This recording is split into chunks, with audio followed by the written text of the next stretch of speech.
జై వీరబ్రహ్మ జై గోవిందమాంబ జై. నేను మీ కృష్ణమాచార్య శ్రీ బ్రహ్మపదం.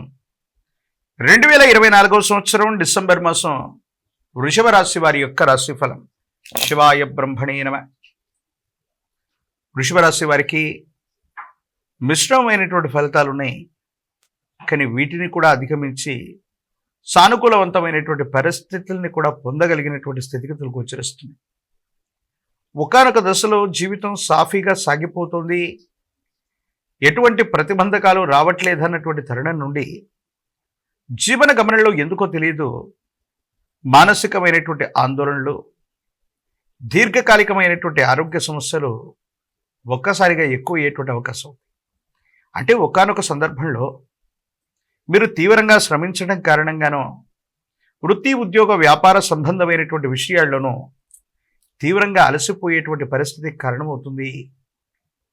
ఎక్కువగా శ్రమించటం, విరామం విశ్రాంతి లేకుండా పనిచేయటం వల్ల మానసికంగా శారీరకంగా అలసిపోతారు.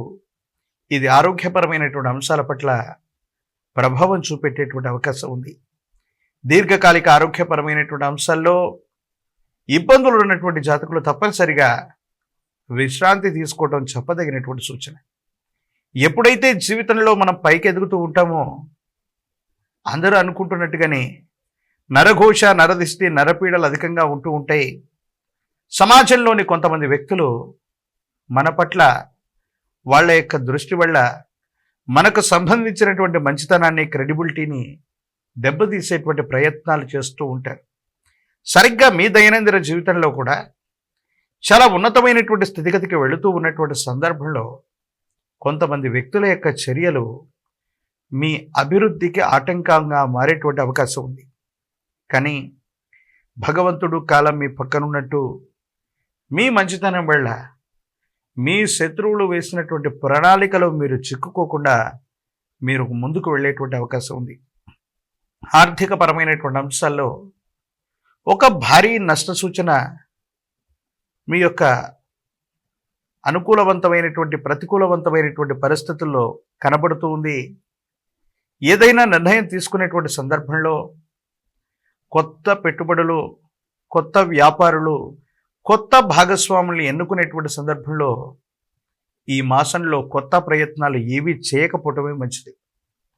మీరు చేసినటువంటి ప్రయత్నం వల్ల మీరనుకున్న వృత్తి వ్యాపారం లేదా మీరనుకున్న కొత్త వ్యవస్థకి శ్రీకారం చుట్టడం ఆలస్యం అవటం, ఆర్థికపరమైనటువంటి ఇబ్బందులు రావటం, నష్టాలు రావటం, మీరు పెట్టినటువంటి మూలధనం ఏదైతే ఉందో ఆ మూలధనాన్ని మొత్తాన్ని కూడా నష్టపోవలసి రావటం, ఇటువంటి భారీ ఆర్థికపరమైనటువంటి అంశాలకు సంబంధించినటువంటి నష్టం ఒకటి మీ దైనందిన జీవితంలో కనబడుతుంది. కాబట్టి పెట్టుబడులు పెట్టేటువంటి సందర్భంలో తస్మాత్ జాగ్రత్తగా ఉండటం కొత్త సూచన.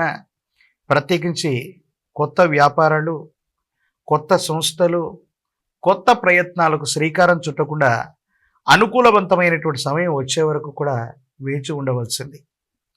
భార్యాభర్తల మధ్య అన్యోన్యత అయితే ఉంటుంది, కానీ ఎందుకో తెలియదు మీ కుటుంబానికి సంబంధించినటువంటి లేదా బయట వ్యక్తుల యొక్క ప్రమేయం వల్ల అన్యోన్యత దెబ్బతినేటువంటి అవకాశం ఉంది.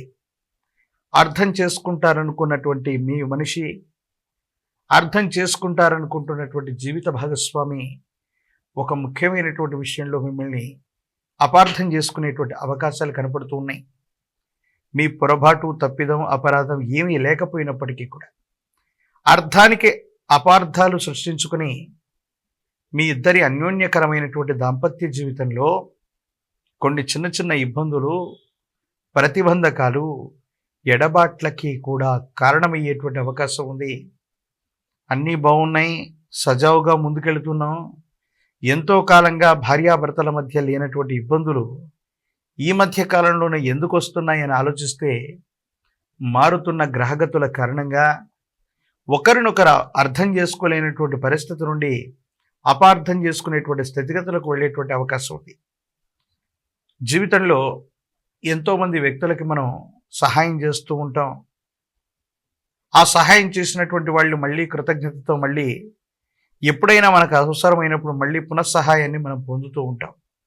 కానీ మీ దైనందిన జీవితంలో జరగబోయే ఒక విచిత్రవంతమైన అంశం, మీ గత జీవితంలో కానీ మీ వల్ల సహాయ సహకారాలు పొందినటువంటి వ్యక్తులు కానీ కొంతమంది మీకు ద్రోహం చేయడానికి తలపెడతారు. విధి బలీయమైంది. ఈ కలిమాయ వల్ల మనుషుల మధ్య ఉన్నటువంటి సంబంధాలన్నీ కూడా ఆర్థిక సంబంధాలే అని తేలిపోతాయి. మీ వల్ల సహాయం పొందినటువంటి వ్యక్తులు కూడా మీకు కీడు చేయటానికి వెనుకాడరు. ఈ విషయం మిమ్మల్ని బాధింపజేస్తోంది. ఎన్నో రోజులు, మాసాలు, సంవత్సరాలుగా కొలిక్కి రానటువంటి ఒక ఆర్థికపరమైనటువంటి అంశానికి సంబంధించిన సమస్య అవచ్చు, చట్టపరమైనటువంటి అంశానికి సంబంధించినటువంటి సమస్య అవచ్చు. ఇది పరిష్కార దశకి చేరుకునేటువంటి అవకాశం ఉంది. ఆర్థికపరమైన అంశాలు, ఆరోగ్యపరమైనటువంటి స్థితిగతులు, వ్యక్తిగతమైనటువంటి జీవితానికి సంబంధించినటువంటి విషయాలు, వీటన్నిటినీ కలిపి చూస్తే వృషభ రాశి జాతకులకి కొన్ని పరీక్షలు ఎదురవుతాయి, కొన్ని ఆటంకాలు వస్తున్నాయి. వీటిని అధిగమించడమే చెప్పదగినటువంటి సూచన. ప్రత్యేకించి ఈ రాశిలో ఉన్నటువంటి విద్యార్థులకి, నిరుద్యోగులకి అనుకూలవంతంగా ఉంది. రాజకీయ నాయకులు గట్టిగా ప్రయత్నం చేస్తే యోగదాయకమైనటువంటి ఫలితాన్ని మీరు పొందేటువంటి అవకాశం ఉంది. వివాహం కానటువంటి స్త్రీ పురుషులకి అనుకూలవంతమైనటువంటి కాలంగా చెప్పచ్చు. ప్రశ్నాశాస్త్రాన్ని అనుసరించి చూస్తే పంచముఖి రుద్రాక్షని, కాలభైరవ రక్షని మెడలో ధరింపచేసుకోవడంతో పాటు మీ సమీప ప్రాంగణంలో ఎక్కడైనా సరే గురువారం పూట గురు సంబంధమైనటువంటి దేవతామూర్తి యొక్క ఆలయ ప్రాంగణానికి వెళ్ళండి. విశేషవంతమైనటువంటి సాయినాథుడు, రాఘవేంద్ర స్వామి, వీరబ్రహ్మేంద్ర స్వామి, దత్తాత్రేయ స్వామి, దక్షిణామూర్తి వారు ఇటువంటి గురుతుల్యులైనటువంటి అవతార పురుషుల్ని, గురు స్వరూపాల్ని పూజించటం వల్ల జాతకంలోని సర్వారిష్టాలు తొలగిపోతాయి. గురువారం పూట గురు సంబంధమైన ఆలయ ప్రాంగణానికి వెళ్ళి శనగలు లేదా శనగపిండితో తయారు చేసిన నివేదనని గురు స్వరూపానికి అర్పణ చేసి ఇప్ప నూనె లేక ఆవు నెయ్యితో దీపారాధన వెలిగించండి. సమస్తమైనటువంటి దుర్యోగాలు తొలగిపోయి అనుకూలవంతమైనటువంటి స్థితిగతుల్లో జీవితం ఉండేటువంటి అవకాశం ఏర్పడుతుంది. మరిన్ని వీడియోలు చూడటానికి కాను మన ఛానల్ని లైక్ చేయండి, షేర్ చేయండి, తప్పకుండా సబ్స్క్రైబ్ చేయండి.